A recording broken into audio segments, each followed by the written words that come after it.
All right, so we just finished up this pool. Today we're gonna do a demonstration video on how to properly brush your pool and some simple startup tasks. So come on back and we'll show you how it's done.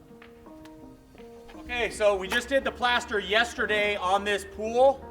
Mikey showed up here and we're gonna demonstrate brushing your plaster. So we drop off one of these brushes, and first, as you can see behind me, the pool's filling up. When it gets halfway up that tile, you want to shut off your hose, and then you start brushing. So basically you just take the brush and you lightly brush the pool, and you'll see a little bit of dust come up. Your filter's on, that'll cycle out all of the plaster dust slowly but surely. We leave that on until all the plaster dust is gone, and just brush your pool a couple times a day for, what do you think, about 5 to 7 days? About 5 to 7 days, about a week. Okay, so what's the reason for brushing the plaster dust? So what happens is whenever we introduce water into the pool, brand new, what the plaster is doing when it mixes with the water, it's saying we don't need this, which is pretty much the residual of what's left over of the water going in. So what we want to do is we want to keep the plaster dust pretty much circulating so that it doesn't stick and harden to the plaster itself. We want a nice smooth finish by the time we're done.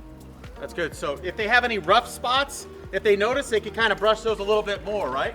Of course. Sorry, I almost hit you with the brush there. So that's pretty much it. We start up your pool. He turns on the pump. You'll see your brush in the back, and just go around the whole pool and you brush. Go down. If you want to stand up on here, just be careful. If you want to brush your stairs, anywhere where there's plaster dust, you can kind of see the water gets foggy all the way around. You can come around. A little bit of water on here, that's okay. Brush the sides, down into the edge. You can see all that plaster dust coming up.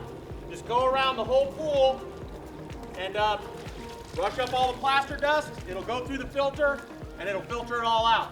So this is your equipment setup. You can hear that the pump is running behind me. You don't want to touch any of this until the orientation, which is scheduled 5 to 7 days after the startup. How come we don't want them to touch that, Mikey? What we want is we want 24-hour circulation while we're sweeping and keeping that plaster dust pretty much circulating throughout the pool. So if we were to come and turn the pump off, nothing would be flowing, no water flow, nothing like that, and we'll lose circulation. The dust is just going to settle at that point. So don't touch your equipment until he comes out, and either him or Noah will give you the orientation. Let it run, keep brushing your pool.